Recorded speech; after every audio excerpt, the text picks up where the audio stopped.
Hello students, इस video में हम बात करेंगे स्टीम टरबाइंस की। स्टीम टरबाइन अप्लाइड थर्मोडायनेमिक्स की 4th यूनिट का नेक्स्ट चैप्टर है।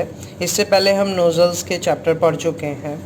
स्टीम टरबाइंस वो टरबाइंस होती हैं जो स्टीम की हेल्प से चलती हैं। अगर हम इसकी वर्किंग की बात करें तो इसमें एक नोज़ल होता है और रिंग होती है मूविंग ब्लेड्स की, जो कि एक शाफ्ट पे लगी होती हैं। उस शाफ्ट को हम रोटर कहते हैं।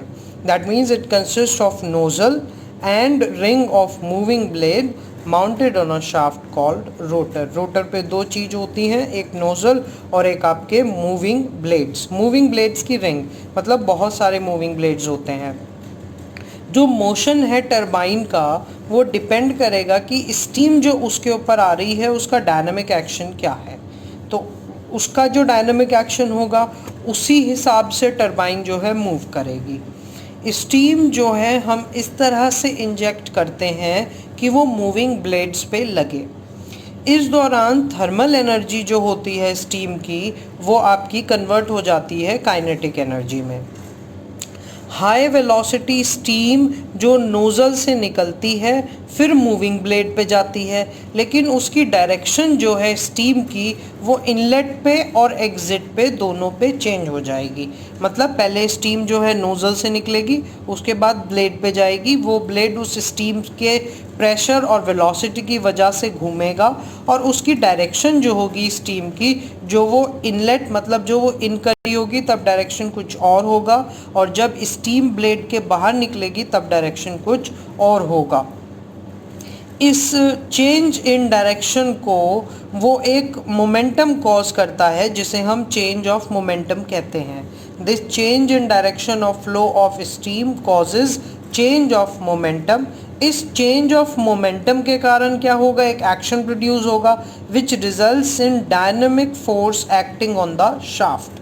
वो जो शाफ्ट है जिस पे हमने ब्लेड लगाए हुए हैं उस पे एक डायनामिक फोर्स लगेगा जिसके कारण वो ब्लेड आपका मूव करता है और इसी तरह से आपकी जो टरबाइन है वो चलती है। अब स्टीम टरबाइंस का अगर हम क्लासिफिकेशन करें तो वो बहुत तरीके से हो सकता है, वो बहुत डीप एक अलग टॉपिक है। लेकिन अगर हम बात करें तो वो मेन कैटेगरीज हैं इम्पल्स टरबाइन और रिएक्शन टरबाइन। इम्पल्स टरबाइन क्या होती हैं? इम्पल्स टरबाइन वो होती हैं जिसमें जो आपका स्टैटिक प्रेशर ड्रॉप है वो सिर्फ और सिर्फ स्टेशनरी नोज़ल में ही हो। मतलब उसका प्रेशर ड्रॉप और कहीं पे भी नहीं होने का, सिर्फ आपका नोज़ल में होगा, ब्लेड में आपका ड्रॉप प्रेशर नहीं होगा। If static pressure drop occurs principally मतलब बस इसमें in stationary nozzle with little or no static pressure drop occurring in the rotor blade passage। मतलब रोटर ब्लेड पैसेज से जब स्टीम निकलेगी तब उसके स्टैटिक प्रेशर में कोई ड्रॉप नहीं आएगा, वो ऑलरेडी नोजल में आ चुका होगा। रिएक्शन टरबाइन में क्या होता है, रिएक्शन टरबाइन में दोनों ही जगह पे मतलब स्टेशनरी नोजल में भी और रोटर ब्लेड पे भी प्रेशर ड्रॉप होगा।